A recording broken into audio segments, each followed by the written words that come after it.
ರಾಜ್ಯದ 12 ಕಡೆ ಲೋಕಾಯುಕ್ತ ದಾಳಿ. ದಾವಣಗೆರೆ ಹಾಗೂ ಹೊಳಲ್ಕೆರೆಯಲ್ಲಿ ಅಧಿಕಾರಿಗಳಿಗೆ ಶಾಕ್. ಬೆಂಗಳೂರಿನಲ್ಲಿ 3 ಅಧಿಕಾರಿಗಳ ಮನೆಗಳಲ್ಲಿ ಶೋಧ. ಕಾರ್ಕಳ ಮಾಜಿ ಶಾಸಕ ಗೋಪಾಲ್ ಭಂಡಾರಿ ಪುತ್ರ ಆತ್ಮಹತ್ಯೆ. ರೈಲಿಗೆ ತಲೆಕೊಟ್ಟು ಸುದೀಪ್ ಸಾವಿಗೆ ಶರಣು. ಹಣಕಾಸಿನ ತೊಂದರೆಯಿಂದ ಆತ್ಮಹತ್ಯೆ ಶಂಕೆ.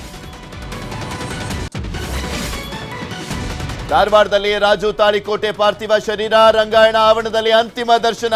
ಸಂಜೆ ವಿಜಯಪುರದ ಚಿಕ್ಕ ಸಿಂಧಗಿಯಲ್ಲಿ ಅಂತ್ಯ ಸಂಸ್ಕಾರ.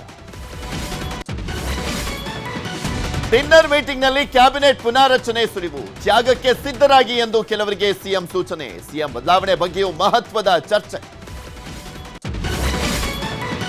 ಮುಂದಿನ ಕ್ಯಾಬಿನೆಟ್ನಲ್ಲಿ ಆರ್ಎಸ್ಎಸ್ಗೆ ಅಂಕುಶದ ನಿರ್ಧಾರ. ಡಿನ್ನರ್ ಪಾರ್ಟಿಯಲ್ಲಿ ಸಿದ್ದರಾಮಯ್ಯ ತೀರ್ಮಾನ. ಸರ್ಕಾರದ ನಡೆಗೆ ಬಿಜೆಪಿ ಕೋತ ಕೋತ.